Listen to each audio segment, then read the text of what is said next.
Yo, what is up guys? It's Pedro here, and in today's video I'll be talking about what expectations are for Dyami Brown entering his third season, but this time with Sam Howell as his quarterback. We'll be going over some offseason workout clips and a bunch of other things. If you guys are new, make sure to subscribe, hit that like button and the notification bell as well. We're less than 100 subscribers away from 11,000, so make sure you guys hit that button. It takes 1 second.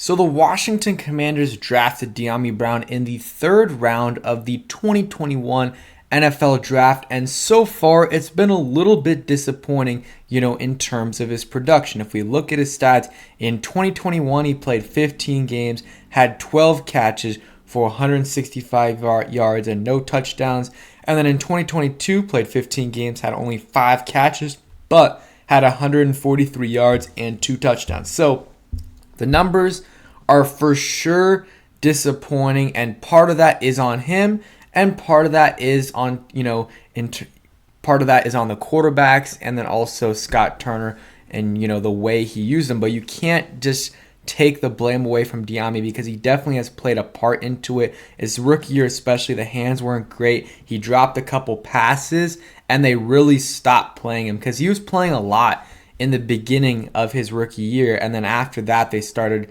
to barely play him. In this past year, he's playing a little bit early on in the season. Let's actually look at the game logs once it loads. But obviously the big game was that Tennessee Titans game, and I thought he was going to build on that. But you look at it, starts off, doesn't really do much the first 3 weeks, and then against the Cowboys gets a catch for 6 yards. Then I can't remember what game it was, but I think Jahan got hurt. Maybe in that Titans game, or it was the Bears game.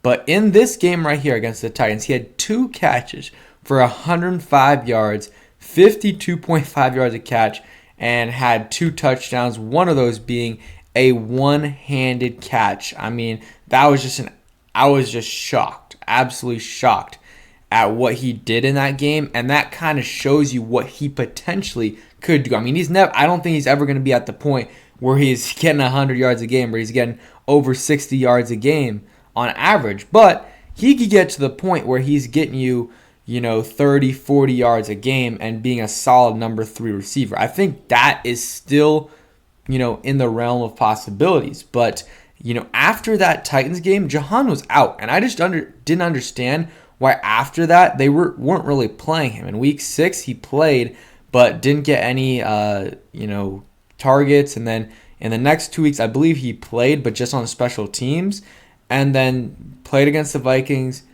no catches, and then against the Eagles had 1 catch for 15 yards. I mean, there's just he should not be getting this little of targets. I mean, it just should not happen. I don't see the exact target numbers here, but it wasn't that many. It wasn't that many, and he has that explosive ability, especially in terms of those go routes. Like, he can turn on those jets and get open, and then, from there get to the end zone. He did that in the Titans game with that 75-yard catch where he just blew by the defender, barely made the catch, but made the catch. And the other one, I think it was a go route as well, and he had a great one-handed catch for a touchdown. I mean, that was amazing. That was amazing to see. I think last year was a combination of things. First off, don't think Scott Turner's scheme suited Dyami Brown well, and the quarterback play wasn't great. I mean, you saw what Wentz was able to do with Dyami Brown in that game. They didn't play many games together, but in that game, you saw what the connection between those two, and that's because Carson Wentz did not have a good year at all, but he has more arm talent than Taylor Heinicke. That's probably one of the only things he's better than Heinicke at is the arm talent, and that is a big thing, and he can throw a great deep ball. Taylor, on the other hand, doesn't have the best arm strength, and that doesn't necessarily suit Dyami Brown the best. Like in, I think, his rookie year, there was a few times where he's open, and if Heinicke hits him, it's a touchdown or a 40-plus yard gain. And that's going to happen with everybody, but still, you don't like to see that happen a lot, and I don't think the combination of Heinicke and Dyami Brown was not a good one. It was not a good one. I think Howell is going to be good for Dyami because of 2 things. One, the arm strength is there. He can throw the deep ball. We saw what he did with Terry in that game against the Cowboys, and then also they played in college together. Dyami, has that connection with Sam Howell, and I think that'll help out a ton. And yeah, I think that's going to help out, Dyami a decent amount, and also going to help out Sam Howell that he has a familiar face out there.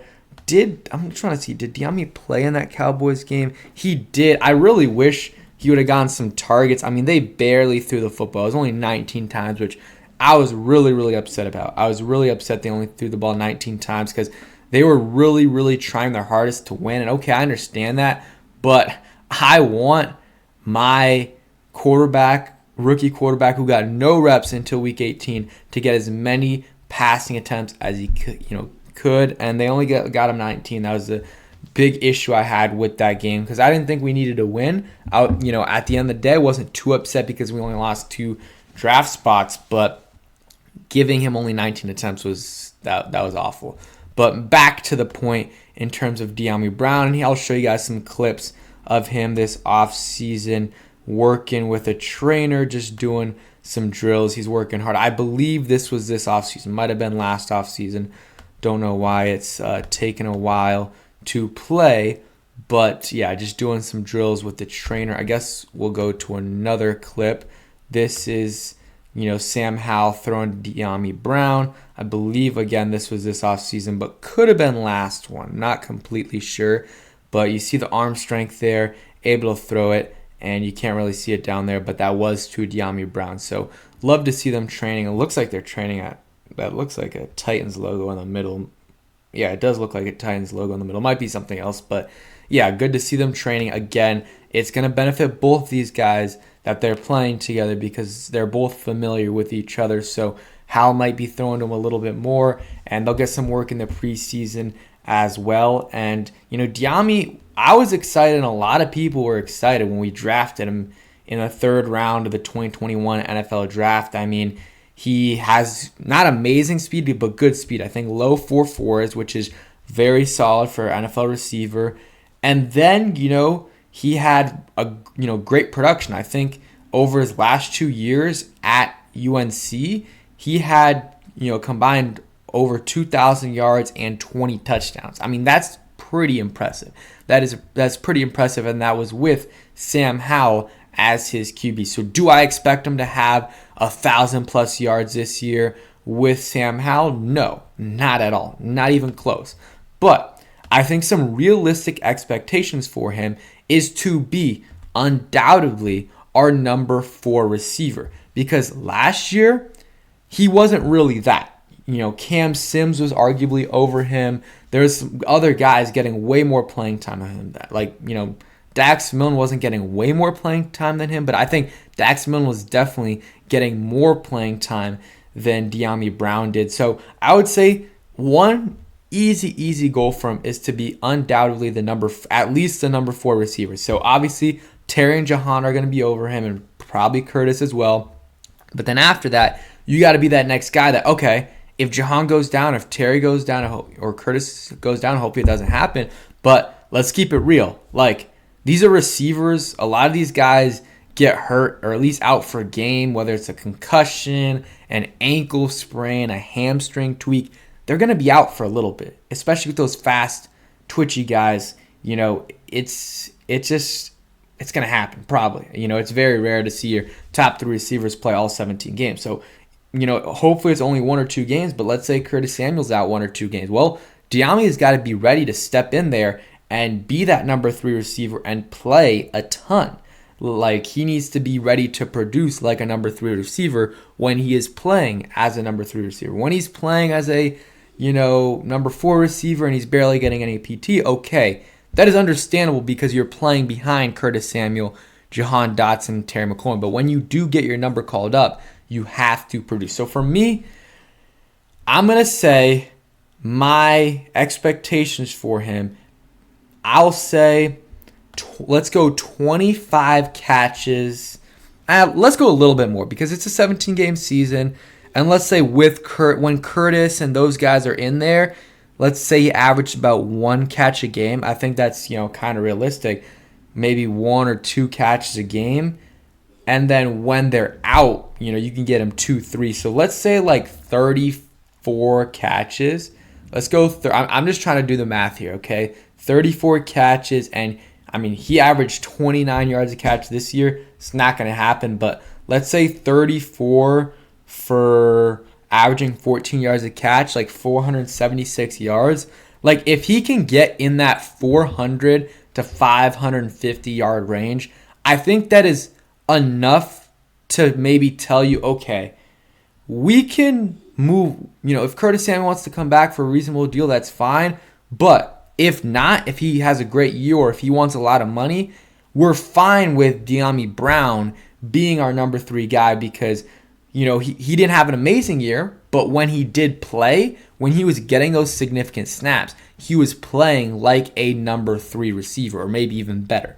That's what I want to see out of Dyami Brown. That is really the goal for him. And let's see, this clip's finally going to load? Okay, we'll just refresh. But that's kind of what I hope from Dyami Brown is, okay, even if you don't get all the playing time, when you do get that, show you're at that, maybe not right at that Curtis Samuel level, but close enough. I don't know why this isn't loading, but everything else is loading. Let's see. Can we see it right here? And, okay, that's his trainer right there. And then I'm going to move it over here.